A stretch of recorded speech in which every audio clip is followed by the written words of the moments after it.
ಮಂಗಳೂರಿನಲ್ಲಿ ಮಾಧ್ಯಮಗಳೊಂದಿಗೆ ಮಾತನಾಡಿದ ಆರೋಗ್ಯ ಸಚಿವ ದಕ್ಷಿಣ ಕನ್ನಡ ಜಿಲ್ಲಾ ಉಸ್ತುವಾರಿ ಸಚಿವ ದಿನೇಶ್ ಗುಂಡೂರಾವ್ ಅವರು ಸುರ್ಜೇವಾಲಾ ಅಧಿಕಾರಿಗಳ ಸಭೆ ನಡೆಸಿರುವುದಾಗಿ ಸಚಿವ ಕೆಎನ್ ರಾಜಣ್ಣ ನೀಡಿರುವ ಹೇಳಿಕೆ ವಿಚಾರದ ಕುರಿತು ಪ್ರತಿಕ್ರಿಯಿಸಿದರು. ಅವರ ಹೇಳಿಕೆಗಳಿಗೆಲ್ಲ ಉತ್ತರ ಕೊಡೋಕ್ಕಾಗಲ್ಲ. ಯಾವ ಅಧಿಕಾರಿಗಳನ್ನು ಕರೆದು ಸಭೆ ಮಾಡಿದ್ದಾರೆ? ನನಗಂತೂ ಈ ಬಗ್ಗೆ ಯಾವುದೇ ಮಾಹಿತಿ ಇಲ್ಲ. ಶಾಸಕರು ನಮ್ಮನ್ನೆಲ್ಲ ಕರೆದಿದ್ರು, ನಮ್ಮ ಪಕ್ಷದ ನಾಯಕರನ್ನ ಕರೆದಿದ್ರು, ಅಧಿಕಾರಿಗಳನ್ನು ಕರೆದಿರುವ ಬಗ್ಗೆ ನನಗೆ ಮಾಹಿತಿ ಇಲ್ಲ ಎಂದರು.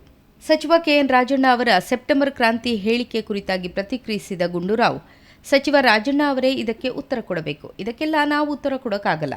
ನಮ್ಮ ಪ್ರಕಾರ ಎಲ್ಲವೂ ಸರಿಯಾಗಿಯೇ ಇದೆ ಎಂದರು. ಲೋಕಸಭಾ ಚುನಾವಣೆ ವೇಳೆ ಕರ್ನಾಟಕದಲ್ಲಿ ಚುನಾವಣಾ ಆಯೋಗದ ದುರುಪಯೋಗ ಆರೋಪದ ವಿಚಾರದ ಕುರಿತು ಪ್ರತಿಕ್ರಿಯಿಸಿದ ಅವರು, ರಾಹುಲ್ ಗಾಂಧಿ ಬಳಿ ಸಾಕಷ್ಟು ಮಾಹಿತಿ ಇದೆ. ಮಹಾರಾಷ್ಟ್ರದಲ್ಲಿ ಯಾವ ರೀತಿಯಾಗಿತ್ತು, ಬಿಹಾರದಲ್ಲಿ ಯಾವ ರೀತಿ ಮಾಡುತ್ತಿದ್ದಾರೆ, ಕರ್ನಾಟಕದಲ್ಲಿಯೂ ಚುನಾವಣಾ ಆಯೋಗದವರು ಏನೇನು ಮಾಡಿದ್ದಾರೆ ಎಂಬ ಮಾಹಿತಿ ರಾಹುಲ್ ಗಾಂಧಿಯವರ ಬಳಿ ಇದೆ. ಸದ್ಯದಲ್ಲೇ ಈ ಮಾಹಿತಿಯ ಪ್ರಸ್ತಾಪವೂ ಆಗಲಿದೆ. ಚುನಾವಣಾ ಆಯೋಗದ ಬಗ್ಗೆ ನಮಗೆ ನಂಬಿಕೆ ಕಡಿಮೆ ಆಗ್ತಿರೋದೇ ಪ್ರಜಾಪ್ರಭುತ್ವ ವ್ಯವಸ್ಥೆಗೆ ಒಂದು ಮಾರಕ ಎಂದರು. ಇಡಿ, ಐಟಿ, ಸಿಬಿಐ, ಚುನಾವಣಾ ಆಯೋಗ ಎಲ್ಲ ಇಲಾಖೆಗಳು ಇಂದು ಹೊಂದಾಣಿಕೆ ಮಾಡಿಕೊಂಡಿವೆ. ದೇಶ ಸರ್ವಾಧಿಕಾರದ ಅಡಿ ಬಂದು ಇಂದಿಗೆ 11 ವರ್ಷಗಳಾಯಿತು.